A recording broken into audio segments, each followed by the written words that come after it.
Happy equinox, or damn close to it.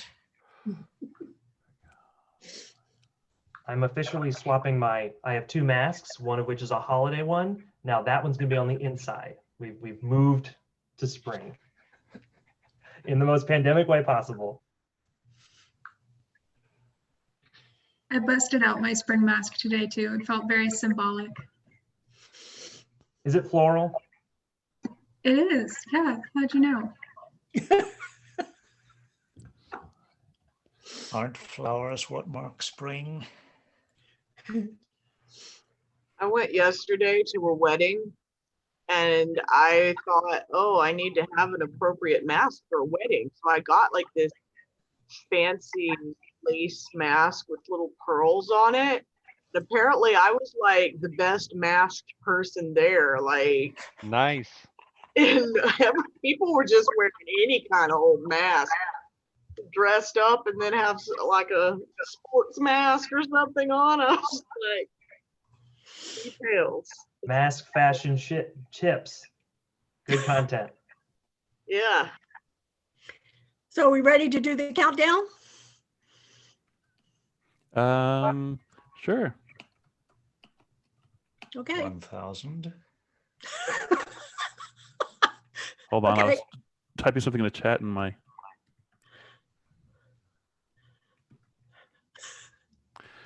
Okay. One, What do we? What? two. Wait, count down. I was just counting to 3 so we can start. Are we Okay. not doing the roller coaster thing? I just assumed there would be roller coaster thing. Yeah, too late for the roller coaster. Okay. 1, 2, 3. 10, 9, 9, 8, 8. Everyone unmute and join us. 7, 7, Seven. 6, 6, 5, 5, Four. 4, 3, 3, 2, Dug my battle pit. 1. 1. Right. Here's our band doing Don't Stop Believing by Journey. Woo!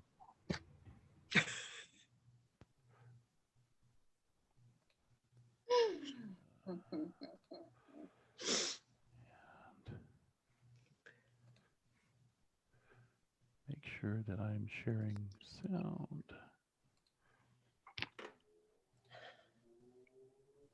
There we are. Okay.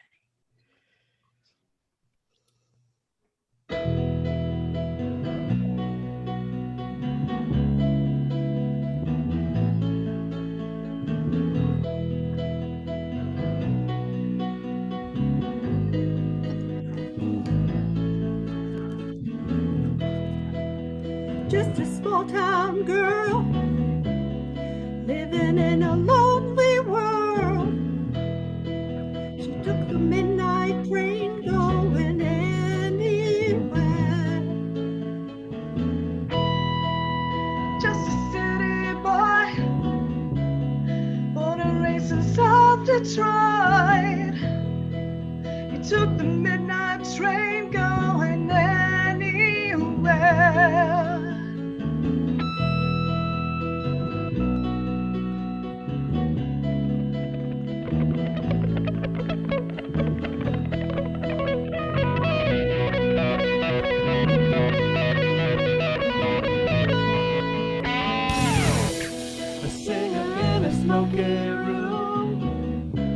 Smell of wine and cheap perfume.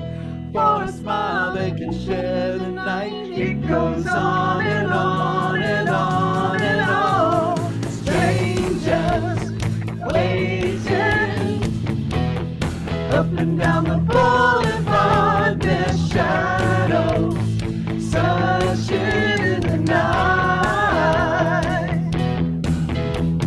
Streetlight people living just to find emotion, hiding somewhere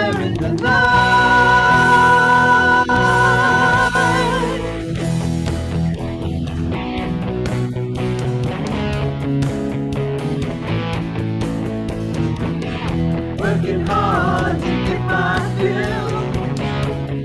Everybody wants a thrill, playing anything to roll the dice, just one more time. Some will win, some will lose, some are born to sing the blues. Oh, the movie never ends, it goes on and on and on and on. Strangers waiting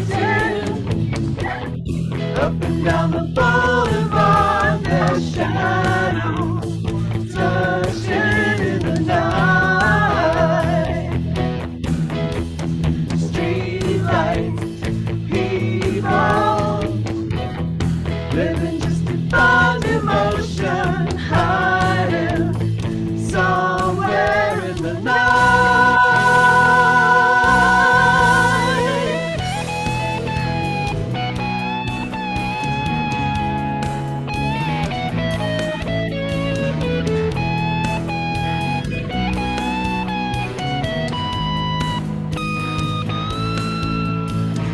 Don't stop believing.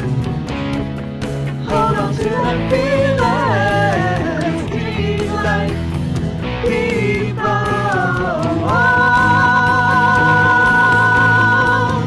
Don't stop believing. Hold on.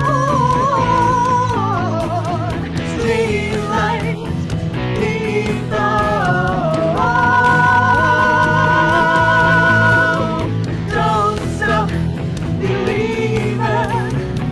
Hold on to that feeling. Streetlights, people.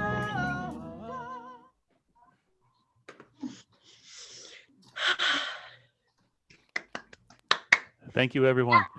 Yeah. All right. Well, welcome to our Sunday assembly. Let me share it again.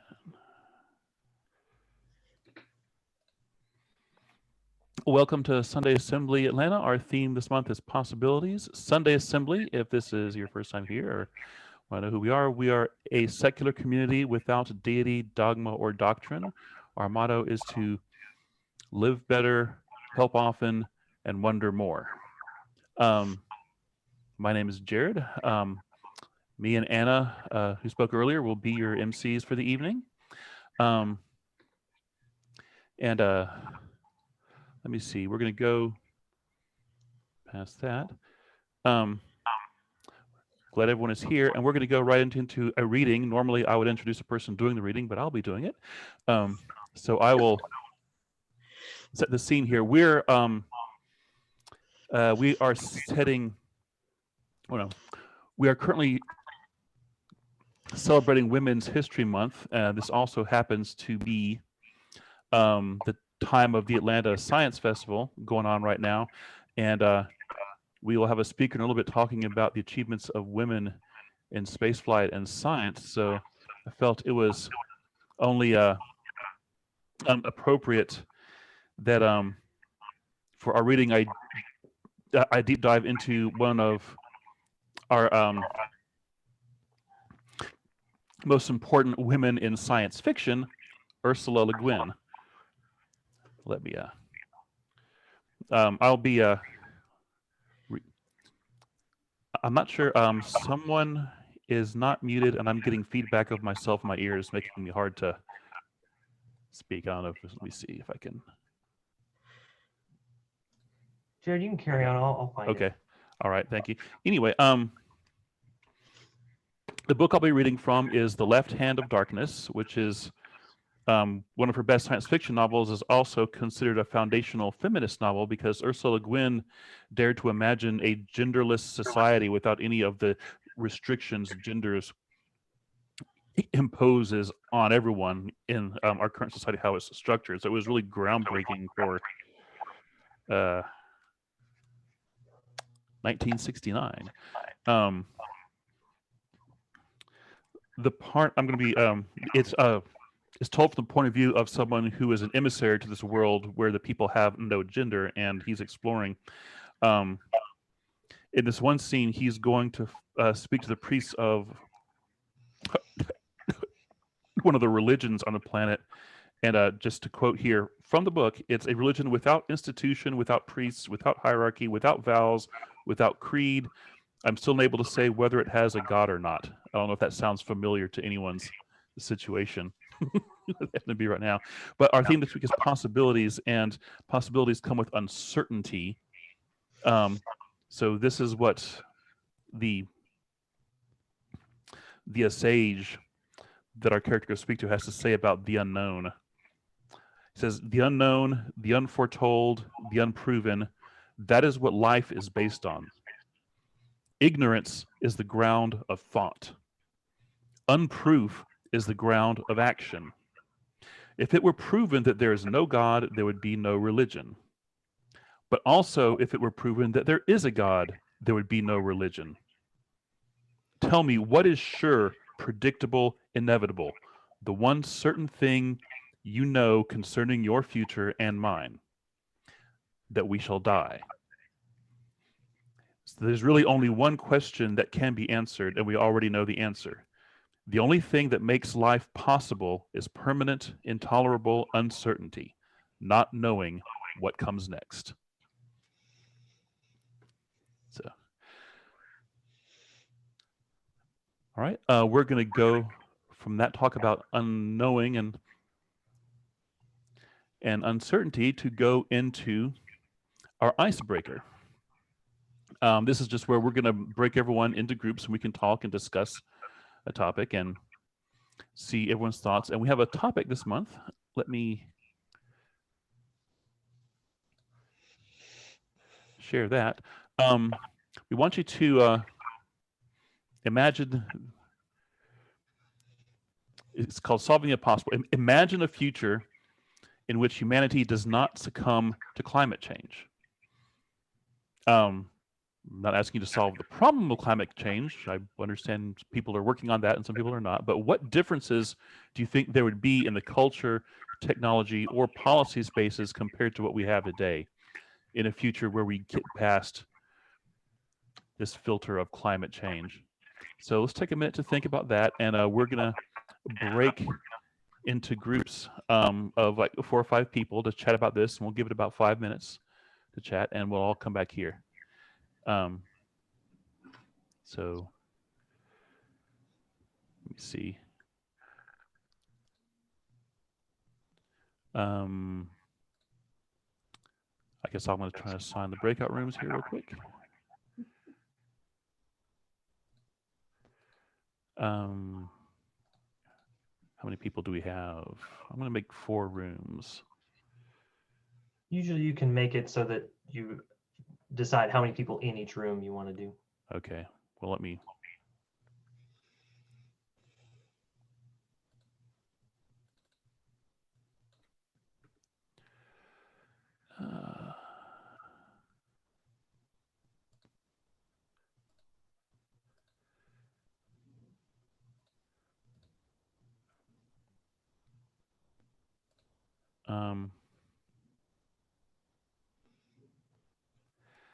Okay, Ross, I've never done this before. So I'm trying to figure, okay, here we go. I'm just going to go down the list and assign. So There's usually an auto assign thing. I think I missed that already. Okay. So these are going to be artisanally crafted breakout rooms from Chef Jared. Yes.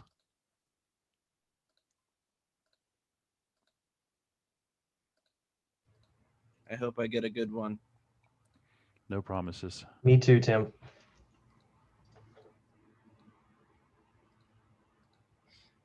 And then there were 10.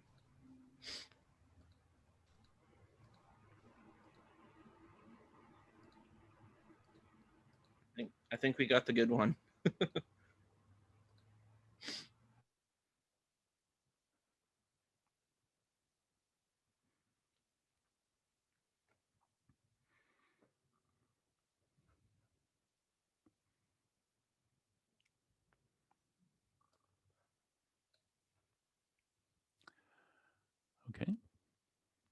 So for anyone joining us on Facebook, we're currently live streaming and there are discussions going in the breakout rooms. Feel free to join us on Zoom if you'd like to participate in the conversation.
Hi guys. I guess we're all kind of muted.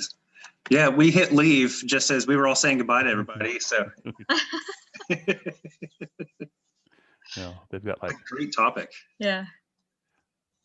I set an auto countdown, so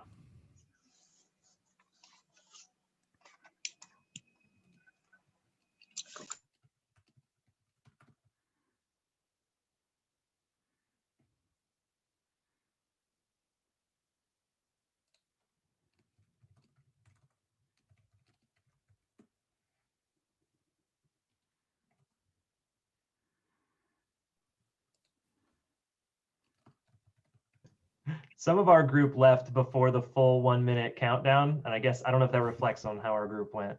But it was like somebody threw out something. They go, like, "We'll eat bugs." And then all of a sudden, we had to have a conversation about that. Yeah, we were talking about how we need to reduce our consumption of beef, at least. You don't want to go full vegetarian, at least cut cow corpse out of your diet. I am so disappointed I forgot to bring up the topic of synthetic meats in our group. But we should That's talk a good. Well, that's a good one. Jackfruit.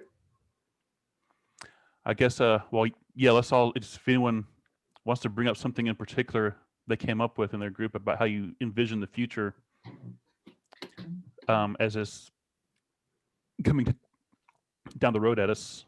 I guess raise your virtual everybody hand. driving electric cars. Or Oh, then my maybe- car can be electric. And then maybe also shopping with canvas bags instead of plastic and paper. Mm-hmm. Our group was a little optimistic because we understood that quality of life was also a factor in terms of society continually looking for ways to improve it.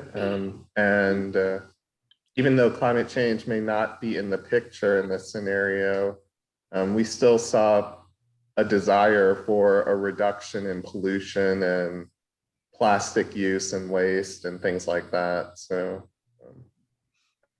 I see one element is autonomous driving with electric cars. So you have autonomous driving electric Uber that would be 5 times cheaper than today. Few people would decide to own a car. That solves a whole lots of problems. And for land use, like in cities, not having everyone park their vehicle 99% of the time means that you can basically fill in every parking lot and just have a fleet of vehicles on the road that take you where you need to go. I mean, that's not far off. That wouldn't be kind of nice. Luckily, I can take Marta to where I work almost door to door. I have a little bit of a walk on each end, but that's fine to get in my constitutional. Our group came up with something that I really liked a lot, which is that we would have a longer term view about things. And what came up was kind of how like a capitalist economy tends to focus really short term, like the next quarter. And there was discussion about how like they're not even looking to like next generation, let alone 10, 50, 100, 500 years into the future. So that would be how we as a culture would be looking at things with a nice long-term view. One thing I didn't say, we didn't mention the group, but that just came up in my head. I think a lot more people will choose to not have kids. I think most people still will have kids, but I would imagine a lot of people will choose not to, and that would in turn, reduce need for resources, which would, reduce need for reduce emissions. For my money, that's already happening. My brother and 3 of my cousins are child-free. I think that is actually a trend with like the millennial generation. Fewer people are having kids, if I read correctly. Yeah, I think it's just gonna go even faster. Like, it very much depends on the part of the world, though. In Africa, still an average woman has 7 kids or something like that. Yeah, it's only for people who have access to birth control. Well, there's a direct connection too between development and family size. Development as in like material development. because as a country, society develops, it becomes much more expensive to have children, and for them to have good lives. So there's one part birth control, but the other part is actual overall development. All right. Well, it sounds like we had some great conversations there. Thank everyone for participating and chiming in. I do want to remind everyone we have a section coming up later called Life Happens. This is where we don't get to talk and speak with everyone personally as much as we'd like to. So if you just want to give a general update on something good or bad going on in your life, in the chat there's a link. I just reposted it, and you can go in there and just write something that's going on with you in your world right now, and you can leave your name or leave it anonymous, and we will share all those at some point later on in this assembly. So but if you want to just go ahead, click on their little form and zip it in, and we'll go ahead and do that. All right, and I will pass the mic to Anna virtually. Talk about our speaker.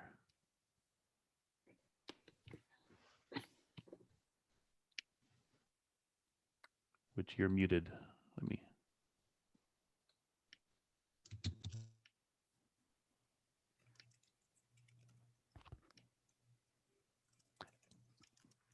Hannah, can you hear me?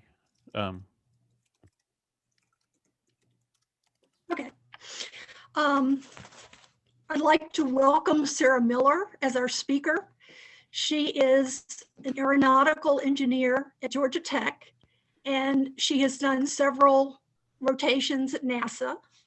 Her specialty is optimizing rocket propulsion systems.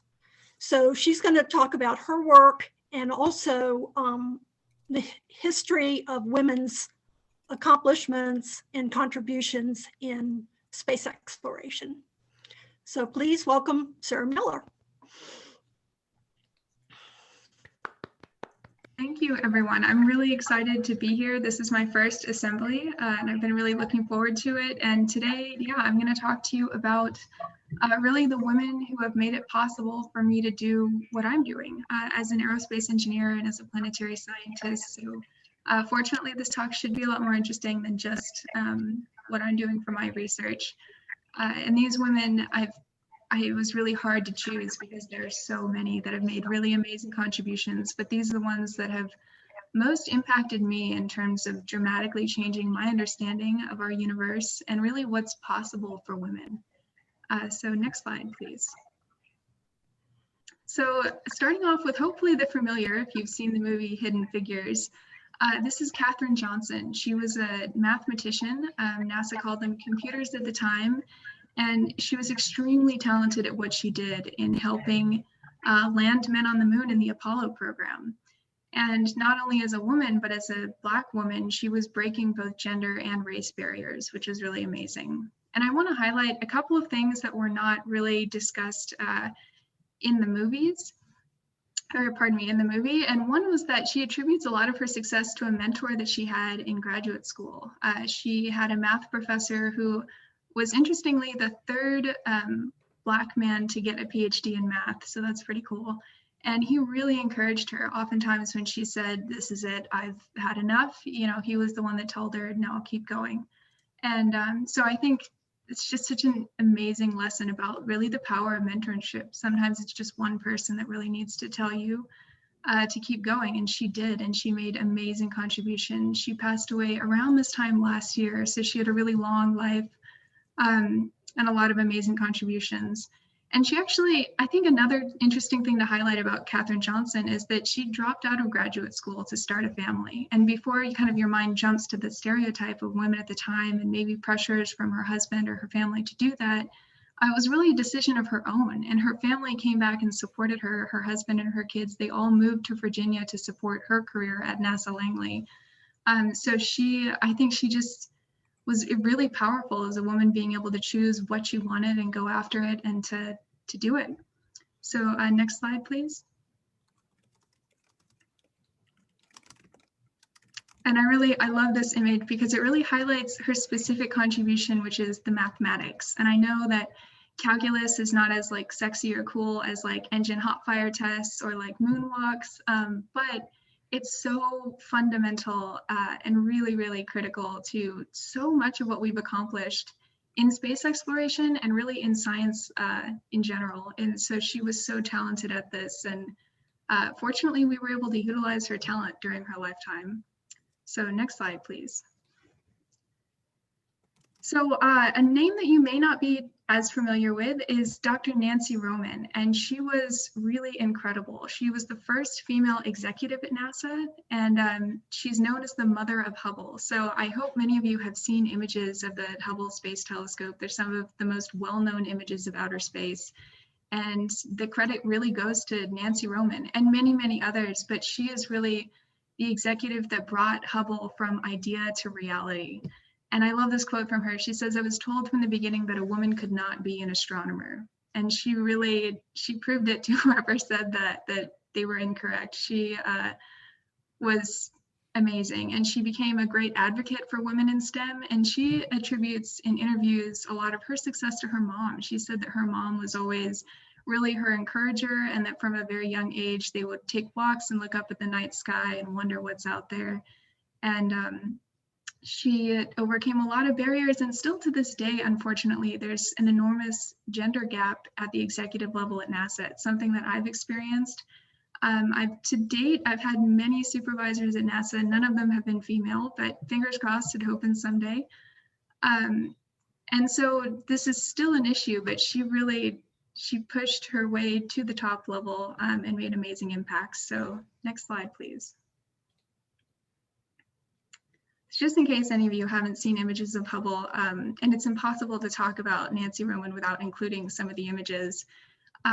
This is to the leftmost is probably the most famous. It's the Pillars of Creation. And then you've got a beautiful spiral galaxy, not the Milky Way, but one with a name that's like a bunch of numbers and letters. And then the Sombrero Galaxy down there. And so many, I think it's interesting to point out, so many astronomers have built their careers on Hubble. Nancy Roman has really made it possible to build the success and the foundation for so many men and women to follow her. So she really had a very impactful life and career as well. Next slide, please. So I think a lot of people, when they think of first woman in space, they think of Sally Ride, but Sally Ride was not the first woman in space. She was the first American woman in space. And as you know, kind of during the Cold War, the US and the Soviet Union were really battling it out for first man in space, first woman in space, first dog in space, first full orbit of Earth. And so the Soviet won through Valentina Tereshkova for first woman in space. She was the first woman to orbit the Earth, and the youngest as well. She was only 26 years old, which is a year older than I am right now, and really hard for me to believe all that she accomplished at that age. She had a really difficult childhood, so she didn't even start her formal education until the age 10, and so she received a lot of kind of bullying and a hard time from her peers as a result of that. And she worked in a factory as a child, and through one of the peers that she met working in the factory, she discovered parachuting, and she discovered that she really had a passion for parachuting, and that was a big reason why she was chosen as a cosmonaut. It's just the Russian word for astronaut. And after becoming the first woman in space, she was really put into this position of political influence. And I want to make the point here that I'm not endorsing Valentina Tereshkova's politics, but rather her influence on feminism and on really proving that women are not only mentally as capable as men, but capable of doing the physical component of space travel as well. So next slide, please. I like this quote from her. She says, "Women are an important driving force behind human civilization's development. If women can be railroad workers in Russia, why can't they fly in space?" So she was very vocal in her opinions about really the possibilities for women and the types of careers that they can have. Next slide, please. So this is a fun one. This is more recent. This is Katie Bowman, and again, very young when she made the contribution that I want to highlight today, which is she was a computer scientist and was a really instrumental in writing an algorithm to build the first ever image of a black hole. And she did this while she was still a PhD student, which I think is wild. She was getting her PhD at MIT, and this photo was captured right after she saw for the first time the image that her algorithm built of the black hole. And she is so amazing. I think she really, in her interviews and in her quotes, is so selfless in talking about her contribution to this effort, because 200 scientists more than worked to make this image, and less than 20% of them were women. But each time she's interviewed, she highlights that this image was taken and it really kind of blew up on social media. And so she really, by no choice of her own, became the face of this accomplishment. I think a lot of people, they associate this image with the black hole with Katie Bowman. And she always makes the point that she's really one of many who made this happen. And she's constantly lifting up the other women on the team, and they do the same for her. I put a quote in here from Sara, one of her peers, who really is just saying that she looks how we all felt when this happened. It was really a group effort. So next slide, please. This is it. This is the black hole, and it doesn't look like much until you think that this is 55 million light years away from us. So it's really impressive, and building the algorithm to generate this kind of image is really the most critical part. What happens is, mathematically, you can determine where a black hole should exist by like the gravitational attractions of the bodies around it. So again, it all comes back to the math, but scientists did that, and then they pointed a bunch of telescopes, I think 8 of them around the world, to look at this spot where the black hole should be. And then they took the light that they got from those telescopes, and the hard part is building the algorithm to reconstruct the image, and that's what Katie Bowman did. So she's currently a professor at Caltech, still doing really great things, an awesome woman to follow, one of my role models.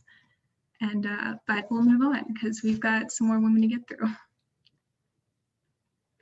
And Dava Newman. Dava Newman is amazing. I'm convinced that there's nothing she cannot do. She is a spacesuit designer, so she's a professor at MIT, and she's most well known for what she's wearing in this image. This is Dava Newman wearing her own design, which is a biosuit. And it's a really revolutionary design of a spacesuit. So I'll talk more about the design of the spacesuit on the next slide, but before we go into that, she's also a really accomplished leader and political figure. So she's served as one of the highest positions at NASA, which is, again, kind of going back to what I said earlier about how women are still struggling to get those positions. She has made her way up to the top as deputy administrator for NASA.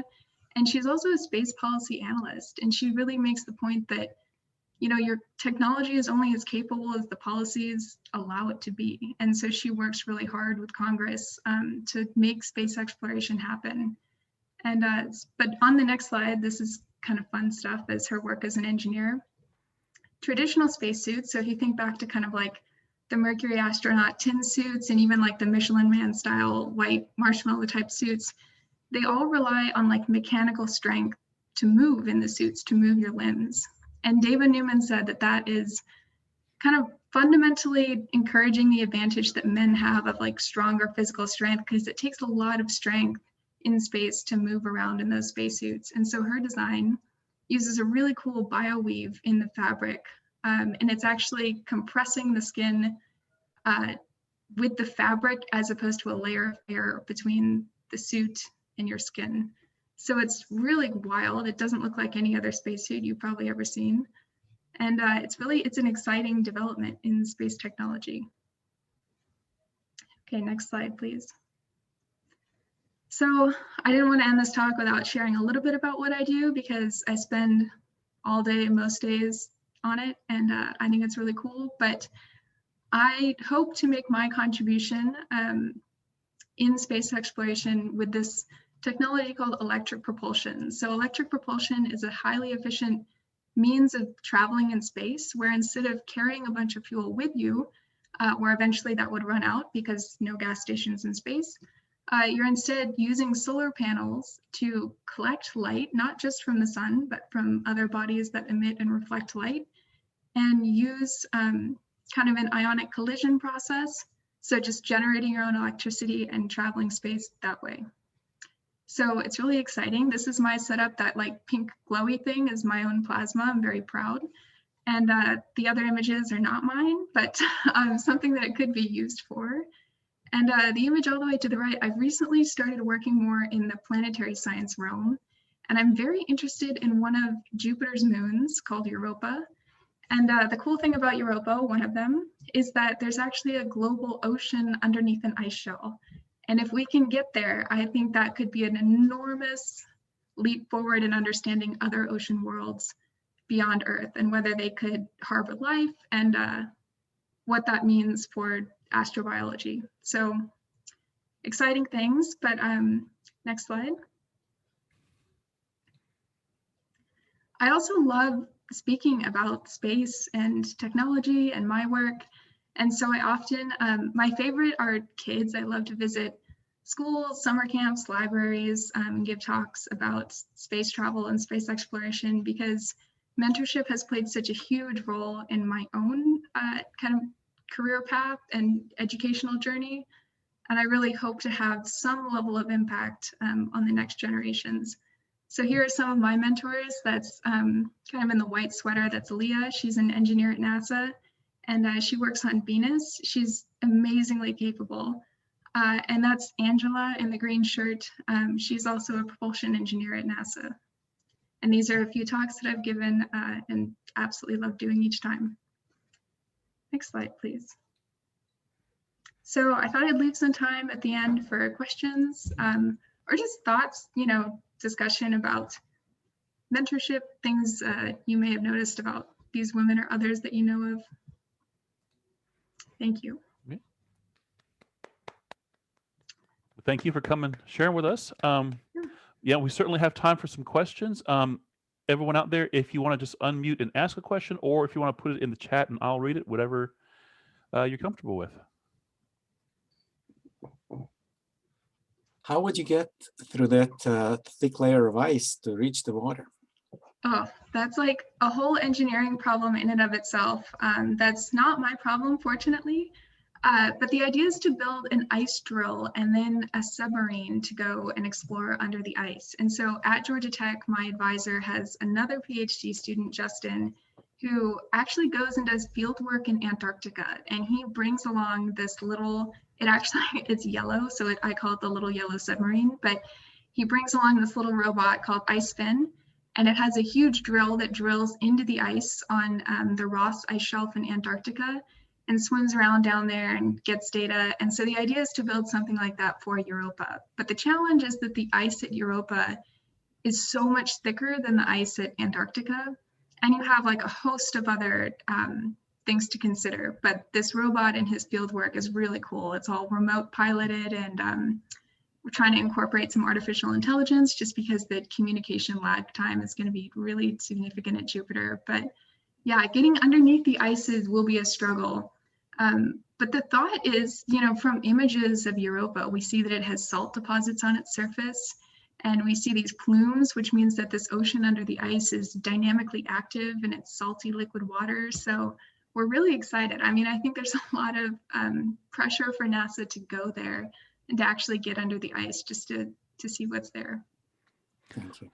Okay, we've had a few questions in the chat. I'm going to actually skip around a bit because a couple of them follow up directly from what you're talking about now. So here's, I'll combine from two people, from Richard and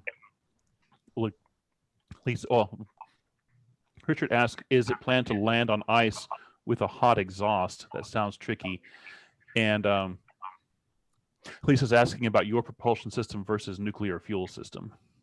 Yeah, so good questions. The lander idea for Europa is the mission that we're hoping to do this on is called Europa Clipper. So we're really hoping that it happens and that it's not canceled, but something to keep in mind if you want to go and do some further reading. But yeah, NASA hasn't actually chosen a lander design yet. So there are so many ways that you can do entry, descent, and landing. The hard part, one of the hard parts of Europa is it has no atmosphere, which makes it hard to slow down. So doing something like they've done on Mars, where you have kind of, well, very recently, we have the first ever space helicopter on Mars, which is really cool, but we can't do something like that on Europa. And similarly, we can't really do something like the Curiosity Mars rover, where you send like a giant balloon down to bounce around and then deflate it, and you have, you know, a lander, because we can't slow down enough. There's no atmosphere to help us out there. So yeah, it is a challenging problem. Again, it's not something that I do personally, the entry, descent, and landing, and I'm grateful for that because it seems a lot harder than what I do. But Mitski asked the $1 million question, of course, do you think, like Arthur C. Clarke, that there could be life under the ice on Europa? Semicolon, and maybe in Jupiter's gases.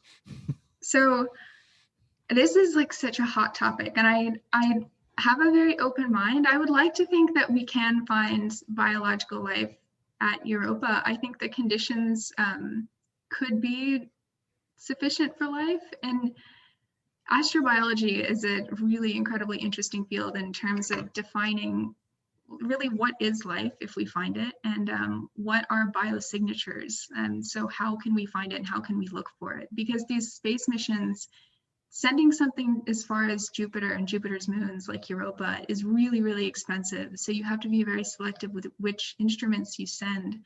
And so do you want to send instruments that are looking for ocean dynamics or atmospheric gases or life detection? And amazingly, and I think very excitingly, they've chosen life detection as a priority. So the Europa Clipper mission, one of its biggest mission success criteria is determining whether or not biological life exists at Europa. So I hope that the answer to that question is found in our lifetimes.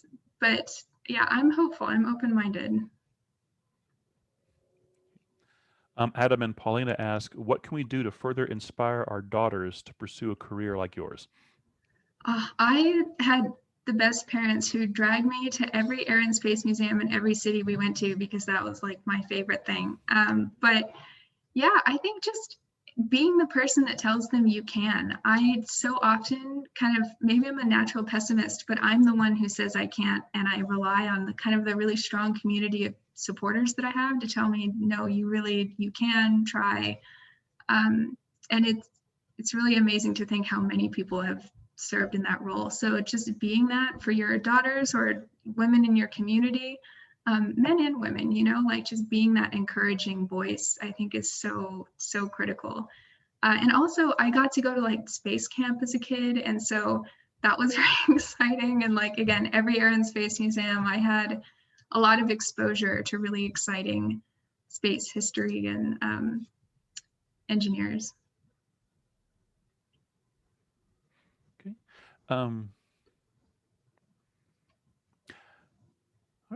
Here's another one. I'm gonna I think I had this got lost before in the shuffle, but Lisa asks, how would you contrast the propulsion system you're designing versus a nuclear fuel style system? Yeah, so nuclear systems I think are also very promising. I mean, I think space propulsion really falls into one of 4 categories. There's traditional chemical propulsion, which works kind of just like your car. You bring fuel with you, you burn it, combustion process, you go forward. It's the most heavily utilized because it's the most well tested and it has a foundation in space, but it's the most limited. You really can't go that far because you need to bring all of the fuel that you need with you. And one of the benefits, before that, and then there's electric propulsion, which is what I'm working on, which is really just using electricity and solar power to generate that electricity. There's cold gas systems, which are similar to chemical propulsion systems in their limitations. And essentially you're just kind of bringing it's like releasing air from a balloon. You're bringing kind of a pressurized tank of gas with you, and that's what you're using. And then I think another promising one is nuclear propulsion. But one of the biggest issues is that it's really hard to get Congress to fund nuclear anything. Nuclear is a 4-letter word when you're trying to get a proposal through. And we have not gotten much luck in terms of getting nuclear propulsion in space. And I think it ties into the concern about space warfare and are you building a propulsion system or are you sending a death ray into space? I think it has enormous potential as a propulsion system. But I think electric propulsion will be more successful for the reason that it's easier to get funding. But essentially, so the ways that they're different, a nuclear propulsion system, you're sending a reactor into space. And so it doesn't have the limitation like chemical or cold gas of bringing the fuel source with you, but it also has other limitations in the sense that it emits a lot of harmful radiation that could damage other electronic components of your spacecraft and measurement devices, which electric propulsion really doesn't have that issue. And I could go on forever. There's pros and cons of each of them. But I think, I'm biased. I'm an electric propulsion person. So I think it's the most promising right now for deep space travel. Okay. Does anyone else have any more questions for Sarah? How do you produce enough electricity if you're far away from the sun to have a meaningful energy? Yeah, that's a really good question. And it's kind of like a two-pronged approach, three-pronged, I guess. But the two main methods are to use solar concentrators. So essentially, like you think of a solar panel like you'd see on Earth, and then you have these little mirrors that go around each solar cell that concentrate this solar energy to be, essentially you're just magnifying what you're already getting. And those are very, very helpful. And another way is to just keep building more and more efficient solar cells and batteries and the power processing technologies. It's amazing how far we've come with space solar cells. And a lot of that technology never really makes its way to terrestrial solar technology because we don't need that. I mean, I think on Earth, that would be more energy than we can store with our battery technology, but in space, it's really critical. So those are two ways. And then the third way is finding other sources of light. So spacecraft surfaces are often reflective, and so you can take advantage of that by using they call it a solar transparent substrate, but essentially you mount your solar rays on like a see-through kind of translucent film. So not only are you getting light from the sun, but anything that reflects off of your spacecraft is hitting the back of those solar rays and it gives you extra power. So engineers and scientists have been really creative in all these different ways to just get the most they can out of the light that they're seeing deeper into space. Thank you. Okay. All right, we have two more questions. I'm going to do them in reverse order because the next one follows up on that one, then I'll come back. Ben asks, is electric propulsion the same as ion propulsion? Yeah, so it's sort of. Electric propulsion is a big umbrella that ion propulsion falls under. And I am an ion propulsion person. That is what the engine that I test in the lab is. But essentially the difference is that ion propulsion uses it's an electron gun that sits at the back of the engine and just shoots out this stream of electrons. And then you inject these neutral particles, collisions happen, you get propulsion. So the other main type is called a Hall effect thruster, or a HET we call it. And those use magnets. So those use not only electric fields like you're getting with that ion gun with ion propulsion, but also magnetic fields and the Hall current that happens when you cross electric and magnetic fields. So those are kind of the two main types. And then there's so many other ways you can create electric propulsion, and which is really just accelerating particles and creating a plasma. There's a million different ways, but those are the two that are actually efficient enough to be worthy of putting on a spacecraft and sending into space. But yeah, I think ion propulsion it's the one that's most exciting to me. Okay. Our last question's from Bharat, and I'm gonna summarize it because it's a bit long, but apologies, Bharat, if I leave something out. But he asked that there's a lot said about women mentoring each other, like you have a mentor, and there's also talk about men having to give women a chance to mentor.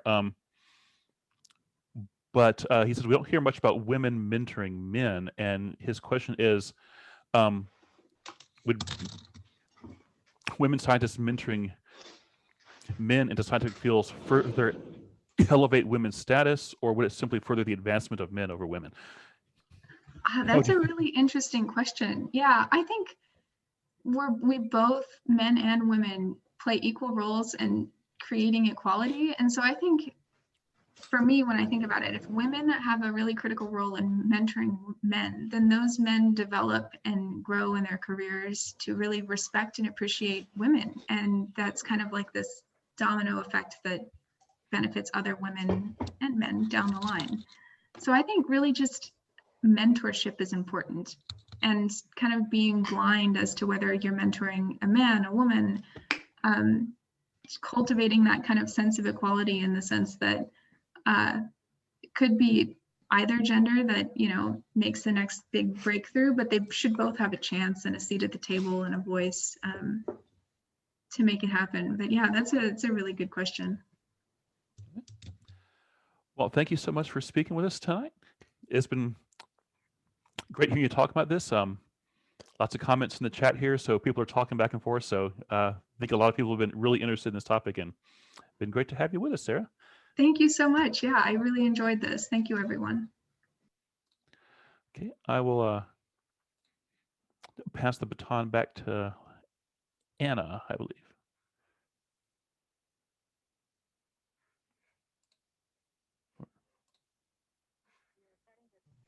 Hold on.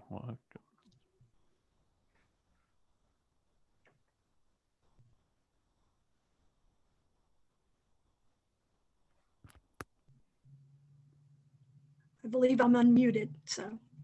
Yeah, I can hear you. I can hear you. You're good. Okay. All right. The next segment is we're going to have Adam Greenlee, and he's going to do I'm Doing My Best segment, and he's going to be talking about his struggles with weight and health issues. So let's welcome Adam. Hey there. Can everyone hear me fine? Yeah, you're good. All right. Well, I don't know how I'm going to follow up Sarah's presentation there, because that was pretty amazing. To talk about something, you know, going for something pretty groundbreaking and awesome like ion propulsion, which sounds like science fiction to me. It's so super cool. To talking about my personal issues feels a little funny, but I want to go for it. So I'm doing my best. I wrote something because I'm not good at just firing from the hip. And normally I do the life happens thing, so I'm always reading other people's words, so I have plausible deniability. But here, this is all me. So there's a saying I've tried to live up to, and one that I've tried to inspire my children with: that good isn't good enough if it can be better, and better isn't good enough if it can be the best.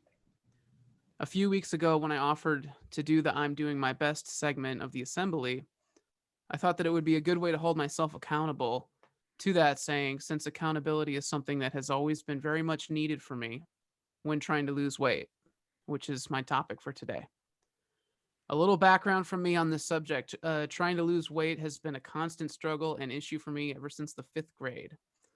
Before that, I, like most kids, would put on some weight and then have a growth spurt and lose the weight. They'll grow out of it with the next growth spurt is a phrase many parents have heard from their kids' doctors. Well, in 5th grade, I had that next growth spurt, but the weight stayed with me. It stayed with me all through all the next growth spurts, and it never left, not really. So for some more context, I'm 5'9", and right now I'm 250 pounds. This time last year, I was 220. A year before that, I was 270. So ever since high school, I've been anywhere in between 180 and 280 pounds.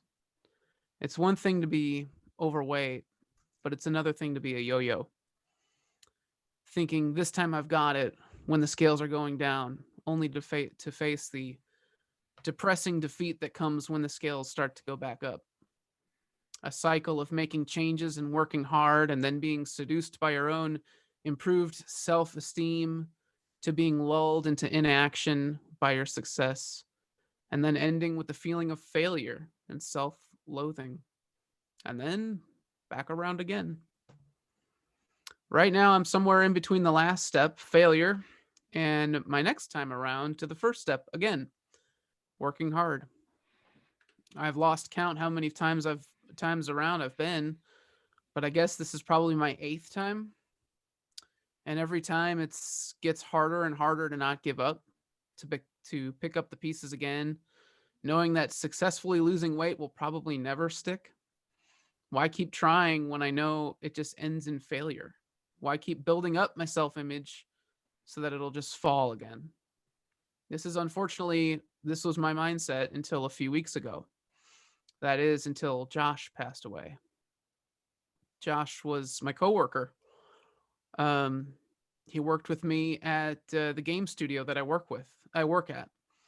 I'm a sound designer and music composer, and he's an illustrator.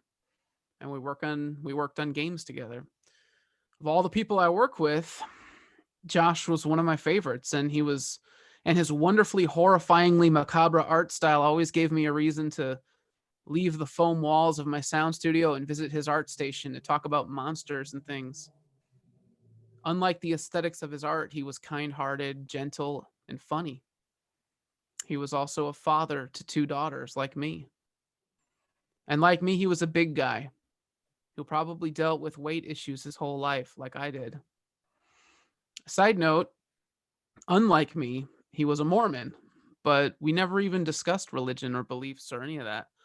We discussed movies and what our D&D characters might do that day. That's actually how we became friends. Another coworker had started a Dungeons and Dragons campaign on a Discord channel, and Josh and I joined in. Neither of us had ever played, and we were both noobs, but we quickly found that we were great partners at it. We riffed off each other and developed rich stories, intertwining our characters' actions and backstories in ways that made it seem like we had been playing together for years. Anyways, up until COVID hit, he and I were on a trajectory to become good friends. But once we all started working from home, things changed. Like I said, I had been 270 pounds in March of 2019.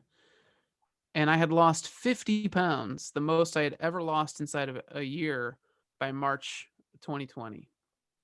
And then COVID sent us all home, and that change in pattern and lifestyle, it turned things back around for me, and I started regaining that weight I had lost. The interruption to my exercise routine, I couldn't go to the gym, working so damn close to the kitchen. Heck, not just not needing to be in the studio, walking upstairs and going to game reviews and meetings, like physically, just now rolling out of bed and sitting at my computer, like it all affected my health terribly. And I'm sure that's what happened to Josh as well. About 3 weeks ago, our studio manager pulled us all into a virtual meeting to tell us that Josh had passed away the night before. A blood clot caused an embolism, and just like that, he was gone. No more Josh. He was 38 years old, only 2 years older than me. He had a family like I do.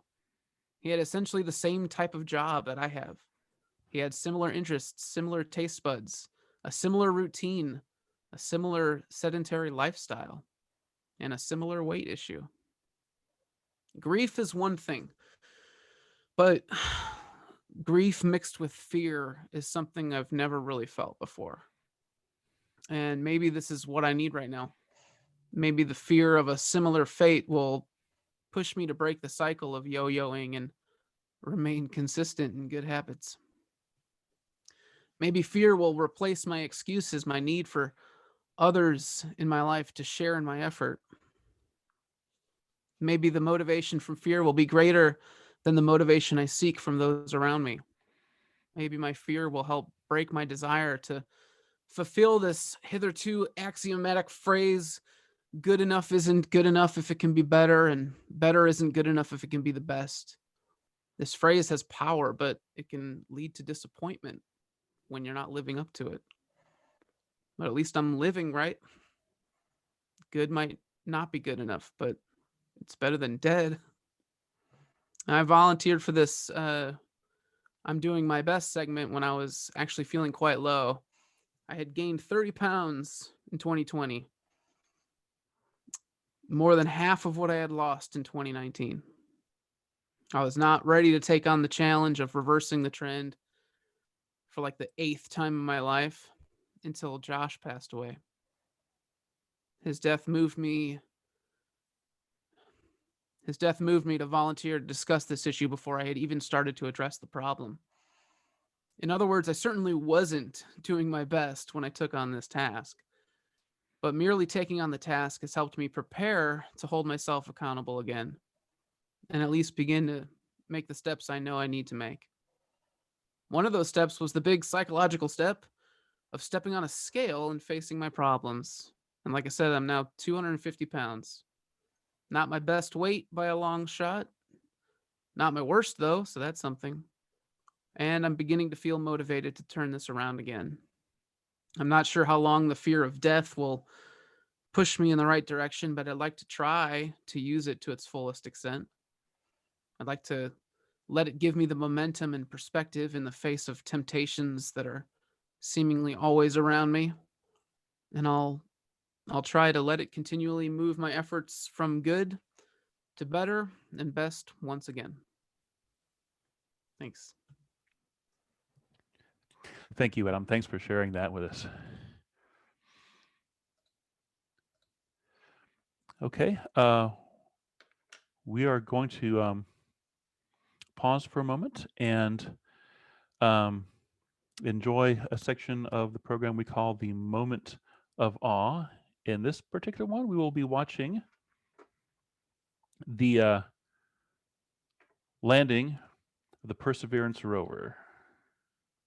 Let me see.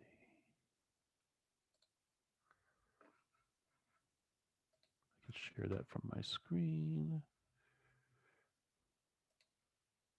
We are starting the straighten up and fly right maneuver, where the spacecraft will jettison the entry balance masses in preparation for parachute deploy and to roll over to give the radar a better look at the ground.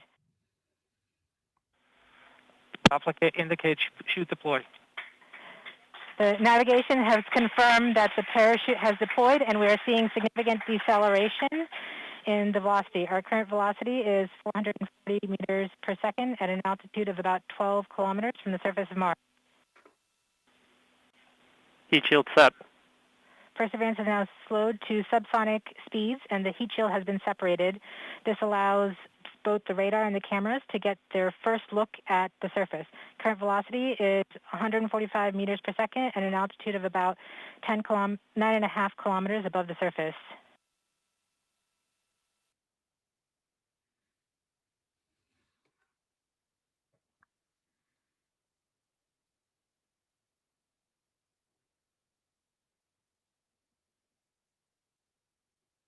Nav filter converge. Velocity solution 3.3 meters per second.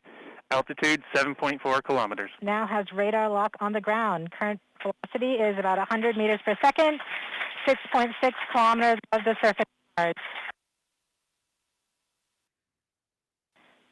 Perseverance is continuing to descend on the parachute. We are coming up on the initialization of terrain relative navigation and subsequently the priming of the landing engines. Our current velocity is about 90 meters per second at an altitude of 4.2 kilometers. OVS valid. We have confirmation that the lander vision system has produced a valid solution and part of terrain relative navigation. Priming. TBA is nominal. We have priming of the landing engines.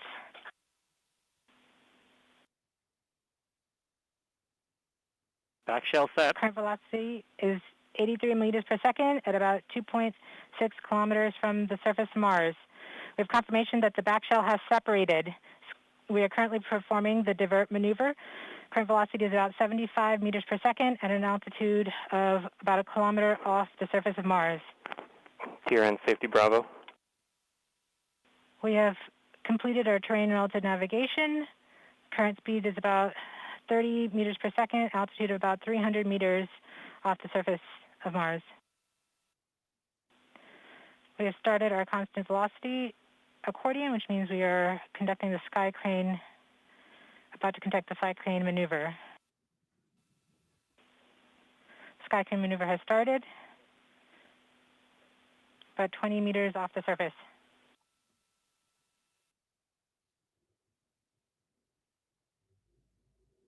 We're getting signals from MRO. Tango Delta. Touchdown confirmed. Perseverance safely on the surface of Mars, ready to begin seeking the signs of past life.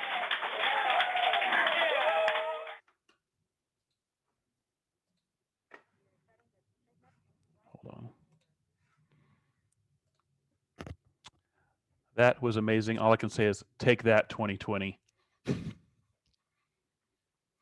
You have to imagine how nail-biting that actually is because of the light speed delay.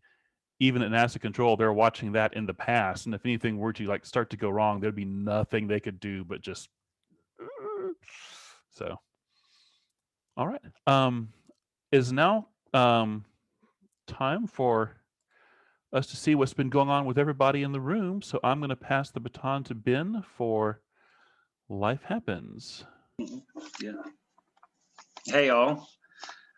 So we've got several responses, actually many responses for Life Happens. So thank you, everybody, for submitting these. So first, Anna says, I'm finding successful ways of holding myself accountable when it comes to making more textile art and better textile art. So yes, those are some claps, and I didn't mention that. So claps for good things, and we'll do snaps for support and for sad things. All right. Number 2 comes from Paulina, who says, I had a really busy and intense 2 weeks of my CNA training. I'm doing really well. My program is not hard, just super strict, and it's short, so there's just a lot to learn in a small amount of time. My final and hardest week is starting tomorrow. I hope that I'll pass all my tests. I normally enjoy learning, but this time I just can't wait to be done with this training. So yes, probably both snaps and claps there. Doing awesome and a hard week ahead. Let's see. Next is Trey and Leslie. This week, Leslie and I had a small marriage ceremony with a couple friends. Shh, our families won't know until a second post-COVID ceremony next year. So congratulations. That's awesome. Woohoo!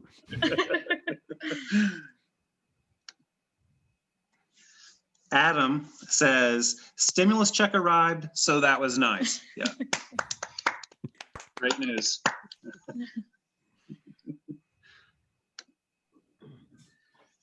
Freya says, I'm looking for a room to rent in the Dorville Norcross area. So, yep.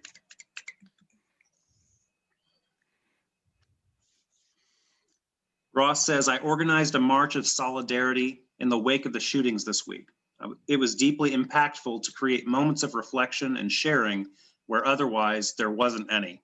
So, awesome, Ross. Snaps and claps for that.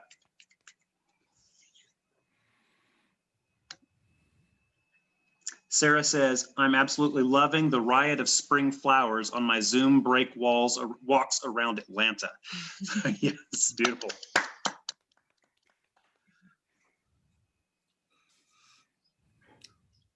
Andy says, an older friend / mentor is undergoing a serious surgical procedure this week, and I wanted to have lunch with her before that happens, but it turned out that she wasn't up for it, and I felt disappointed. I invited a few others to join me for lunch, and one person accepted. Side note, in-person activities like eating in an actual restaurant is relatively new territory for me, given my recent second dose of vaccine, although I still mask up when I'm with others outside of my household. Anyway, this person and I ended up having a terrific conversation, and my view is that we both gently helped each other gain some insight into our respective challenges, and I'm so grateful that I have friends like this. So.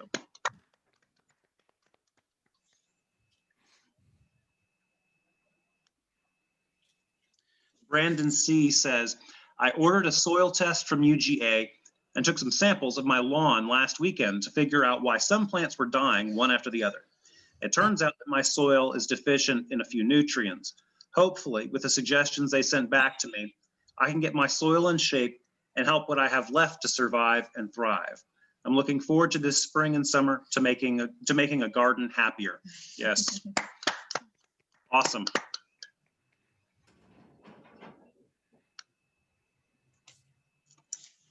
Krista and Evan Mullen say, our son is recovering from a very scary run with a rare post-COVID complication, MIS-C. It's been a very tough month for us. Definitely snaps for that.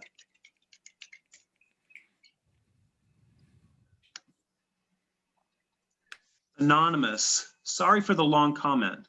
I'm starting to buckle under the year-long isolation, but I also haven't been able to talk about it much. I have chronic, mild, long-term depression, but I'm relatively high functioning. But whenever I've had a setback this past year, there's been someone else in my immediate circle who's had something worse going on in their lives. Because of this, I haven't felt the room to talk about my own struggles without feeling like a jerk. Trying to force myself to be grateful hasn't worked either. It just makes me feel frustrated and silenced by circumstance.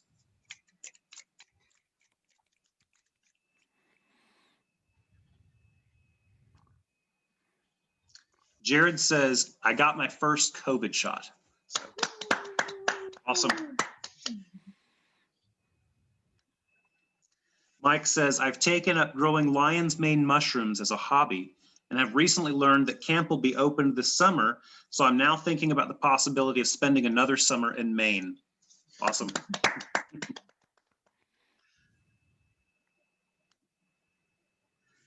Diane says, I'm getting my first COVID vaccine on Wednesday.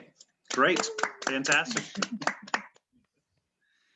And last but not least, from Bharat, who says, I finally got a full-time job in December. While I was canvassing for the election full-time, that was a temporary position, so it is good to have something permanent and in the healthcare field. I'm a programs operations analyst at Pathways Center, a mental health center in Noonan. I originally lived in Grantville to be close to work, but last month I moved to Moreland Avenue so I can live in a place that I would live if I didn't have a job. My roommate is cool. It is quite a commute to work, but I like where I live. I look forward to getting a job in the Atlanta area within a few years so that I will also be close to work while still living in a place I like. I also do miss in-person events, but I keep in touch with a few close friends and am enjoying Zoom events like this one. One thing I learned about the pandemic is utilizing video chat to keep in touch with friends, particularly ones in other states and countries. I look forward to when things can get back to normal after the pandemic, but I think the pandemic has gotten me to learn things I can apply when things are back to normal. So thank you all for your contributions, and it's great to hear from everyone. Thank you, Ben. Thanks for sharing all that with us. We're starting to approach the end of this assembly, but there's a lot of stuff going on. So I'm going to share my screen one more time and look at some of the activities we have going up. First up, Tuesday, March 30th, we're going to talk about the Anti-Racism Action Group. Anna, what can you tell us about that?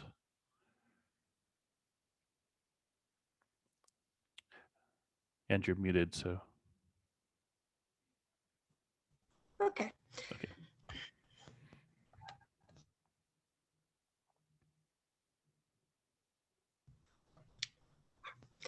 Okay, like the name suggests, what we do in the group is we try to do and succeed doing anti-racist actions.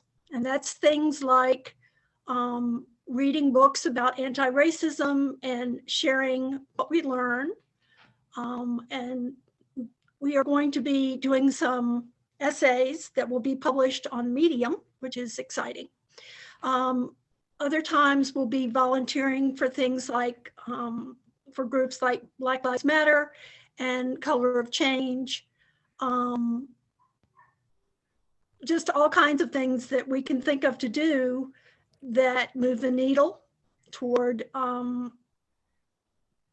white people being more aware of being racist and trying to do what we can to be anti-racist. So. Thank you, Anna. The other next one I want to talk about is the Feminist Book Club. And Ashley is going to speak on that for a second. Sure. So we've been doing Feminist Book Club since sometime late last year. We gathered together as a group of women, however you choose to define that, on usually it's the Saturday following assembly, kind of depending on the month, for about an hour to talk through a book that is largely about women's issues. We are also being very conscious of the authors that are selected as part of this, really prioritizing women of color, authors of color who are writing on this topic. So that the topic this time is Invisible Women, which is the largely erased role of women in data that drives a lot of decision making and machine intelligence in the world. So come join us and let's learn the data that we get to start to change the system with. Okay. The next one on the list is the Secular Parents Community Group, but I'm going to skip that and save it for the end because we're going to segue into show and tell. So we do have several online mindfulness meditation groups. We have every other Monday at 7 and virtual walking meditation every other Wednesday at 7. They are what they sound like. You meet up on Zoom and meditate. Does anyone want to speak to any more about that, or is there anything I left out, or is that pretty much it? That's pretty much it. So come join us and sit mindfully. We tend, at least on the Monday night ones, we tend to check in beforehand, check out as we kind of come to the end of it. And I know for the Wednesday ones, the walking part is optional, but if you choose to walk, that is of course available to you as we gather virtually. All right. Ross, what is the community action team up to right now going on? Is there anything you can talk to about that? Caught me with while I was getting my strategic glug of water there. The community action team. We are a group of folks who pay attention to what's happening in our community and being aware of if there's someone in need, if there's someone going through going through a life change, struggling in any kind of way. We bring that to that group and find ways of supporting them. In COVID-19 times, it's some of those options are a little bit limited, but things in the past have included during the pandemic, helping someone move, literally like helping to pay for like rent or things like that at times. So it's run the gamut, sending sunshine baskets, nice things like that, showing that like, hey, like we see you, we're glad you're here, and we want to support you. So that's the idea. Oh, and I'll throw out one more thing. Mitski from Sunday Assembly London shared in the chat that they've got a board games group, and he even translated it to our local time. How kind of him to do. So. Okay.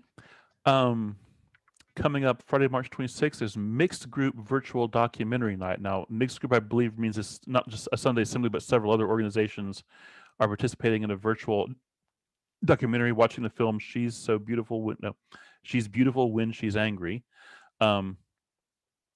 There's information about where to go to find that should be on Meetup if you look, but those should be pretty interesting. And Food for Life volunteering is a thing that's going on now.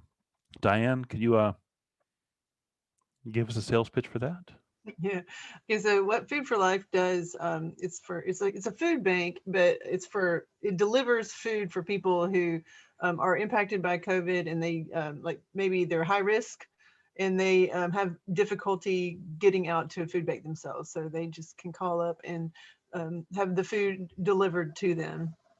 And so you can either volunteer to deliver or volunteer to go and pack the boxes that that are delivered to the people. And they're really very organized. It's like once you sign up, you like send a text asking for a schedule, and you'll get a schedule immediately back, and you can choose a time. And you sign up like instantly, and then if you sign up to deliver, they'll make you a Google map of your route, and so you don't even have to figure anything out. You just start driving. Okay. Here at Sunday Assembly Atlanta, we've always had all these small groups and side groups and things we do all during the month, and not just on one assembly. And I really have been fascinated and really love the way they've just kind of blown up and exploded during our lockdown. In some ways, it feels like we have a lot of activity going on since we were forced indoors. And as we start to open up again, I just look forward to seeing all of this continue. Let me see. And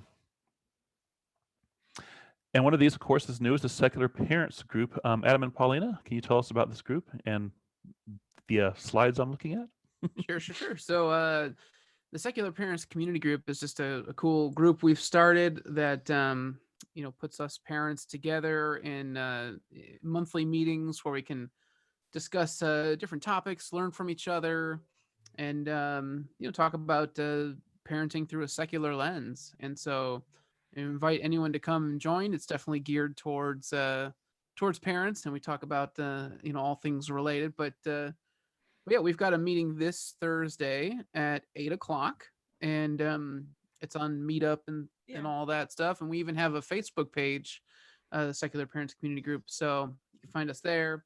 And yeah, Where you can find we also started last month. We started the implementing kids events, as you can see. For now only online, but hopefully in the future we're going to move out outside. So I always post the kids events and our events at the beginning of the month in our Facebook group, and I also post on the Sunday Assembly Facebook group as well. So if someone is interested, you will see that. And last month, this month, we had what was that? No, the last month. It was the last month. Sorry. So we have the occurring event with it's called Story Time and Craft. It's always on the last Sunday of the month, and it's led by Ashley, who's amazing. So it was awesome. And we also had some painting classes. And this month we actually had some craft classes as well. So it was really fun and kids really enjoyed it. So it was awesome. See, I think I have some more pictures. Here's a gallery. Some of their work. And yes, so we had different age groups too. We had little kids classes, and we had for teenagers. So I think we're always gonna try to do that. So we have something for little kids and for a little bit older kids to include everybody. okay.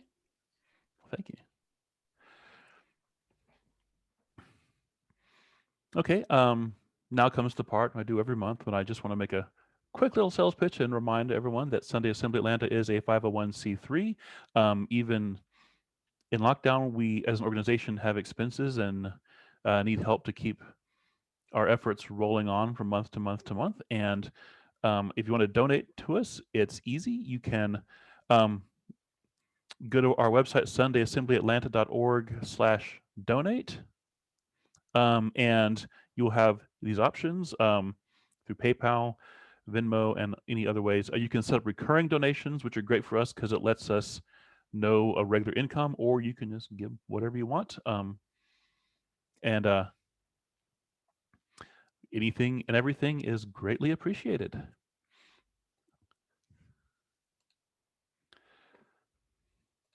All right. One more thing to wrap things up. We cannot, under any circumstances, let you go without a song. So before we did Don't Stop Believin', and now we're going to have an encore presentation of our band's rendition of Don't Stop, Thinking About Tomorrow by Fleetwood Mac. If you've seen this one before, this is with our very special friends, the Love Supremes, as guest vocalists. So here's to sing you out.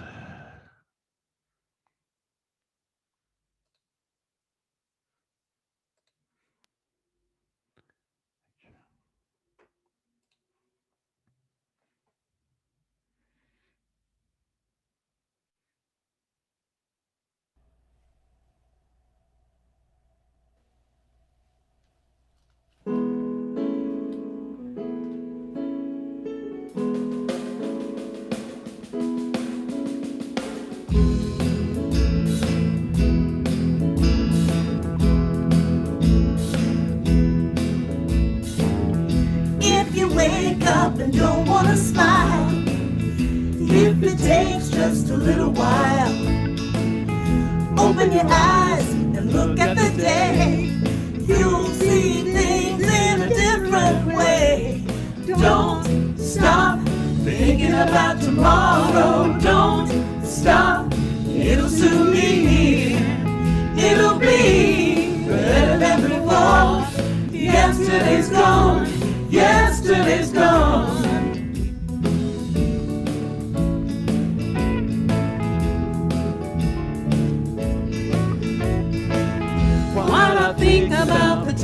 to come. About the things that you've done. If your life was bad to you, then just think what tomorrow will do. Don't stop thinking about tomorrow. Don't stop, it'll soon be here. It'll be better than before. Yesterday's gone, yesterday's gone.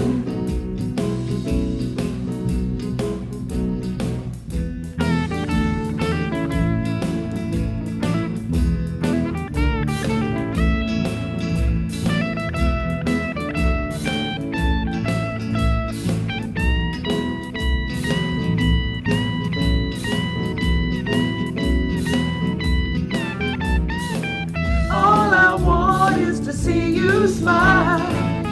If it takes just a little while. I know you don't believe that it's true. I never meant any harm to you. Don't stop thinking about tomorrow. Don't stop, it'll soon be here. It'll be better than before. Yesterday's gone, yesterday's gone. Don't stop thinking about tomorrow. Don't stop, it'll soon be here. It'll be better than before. Yesterday's gone, yesterday's gone. Ooh, don't you look back. Ooh, don't you look back. Ooh, don't you look back.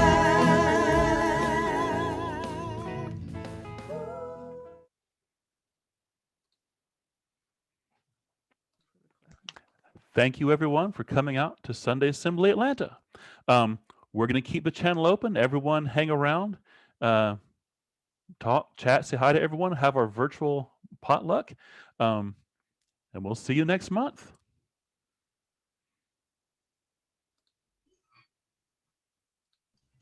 And thanks for emceeing, Jared. Oh, thank Yeah, you. let's give some